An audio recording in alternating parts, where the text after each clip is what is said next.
What's up everyone, welcome to your daily dose of the iPhone XR and me critiquing it in any way possible. Now it's been a minute since I talked about this phone and you guys are going to be like, man, why does this guy keep talking about the iPhone XR and the problems it has, this and that? First of all, I don't even think the iPhone XR has that many problems.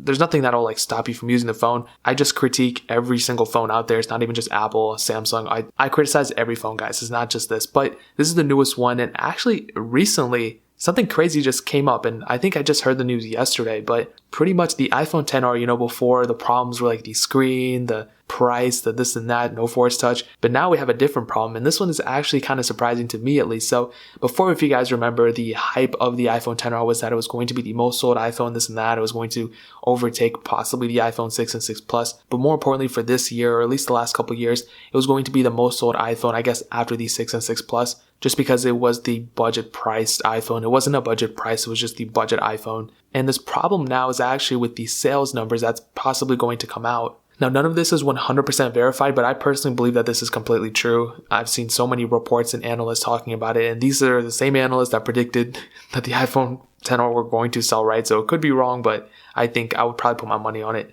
So pretty much what happened was Apple canceled up to possibly 15 assembly lines for the iPhone XR to develop the iPhone XR, which means that they could potentially be producing 100,000 less iPhone XRs a day. So this is specifically for the iPhone XR. So they put all this production in, they had all this hype and this and that, and quite possibly it's not going to sell up to par for what they want. And we kind of saw this in the stock price recently, kind of dipped down a little bit. But the crazy thing is, Tim Cook recently said that they're not going to show the iPhone sales numbers anymore, which is kind of weird. That's just kind of saying like, okay, like we know we're not selling this many iPhones anymore, so we're not even going to put it out there anymore, which kind of makes sense, like, okay, whatever. But it kind of shows that there's like a downfall trend and just there's really no reason to upgrade that much anymore. So I guess that's why they need to hike up these prices. But according to the same report, I don't remember where this was, I think it was on Mac Rumors or something, but at the same time that they lower the production rate, they're not stopping production, they're lowering the amount they're making. The same time they did that is the same time they actually increased the production for the iPhone 8 and iPhone 8 Plus,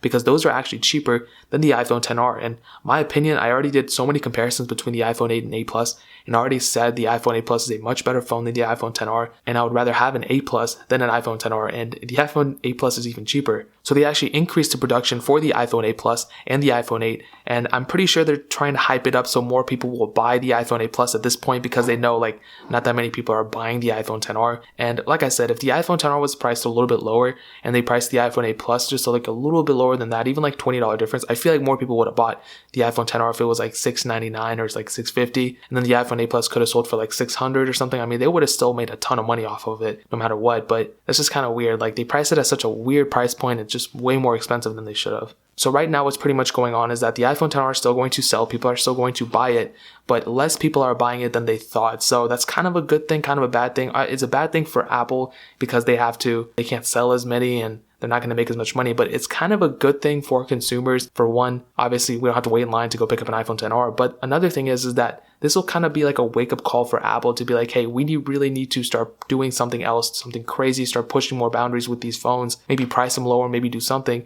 so more people will buy them. Because at the end of the day, they're trying to make money. They don't want to just do stuff for no reason. And the iPhone XR, in my opinion, was kind of doing something for no reason. At least the price point. The phone itself isn't bad at all. I've already done a review. I just don't think it's worth the money. And I think a lot of people are seeing it now too. And the weird thing is, when I actually went to pick up the iPhone XR, I saw that there was literally like nobody in the Apple store. I thought there was going to be a line. I thought people were going to be waiting. I came at like 10 o'clock or 10:30, and I thought they were all going to be sold out, but literally there was like nobody in the Apple store, which is crazy. I think I went there like 9:30. They open up at 8 or something, and literally nobody was there. But just literally like last month, I went to the XS Max and 10, and I overslept. Freaking got there like 10:30 again. I hate doing that.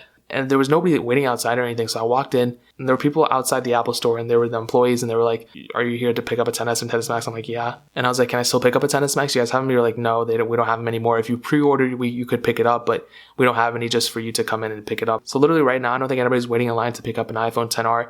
And even me, like I've owned this, I think I'm honestly going to keep it. Like how I usually return a phone? I think I'm just going to keep it and just make a ton of videos with it, maybe resell it later. But I don't even plan on keeping it as a main phone. I still have my iPhone X as my main phone. I don't think I'm going to use this as a main phone at all, but that's pretty much what I have to say. And that's pretty much a different kind of problem that the iPhone XR has now.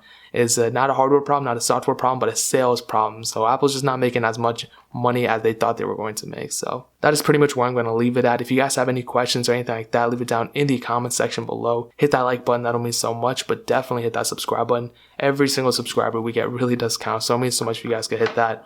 Also check out the other links down in the description as well. My Twitter, my Instagram, my second channel, all those links are down below. I would really appreciate if you guys could check it out. But more importantly than everything else, I love every single one of you guys. Hopefully I'll catch you guys in the next video. Peace out, everyone.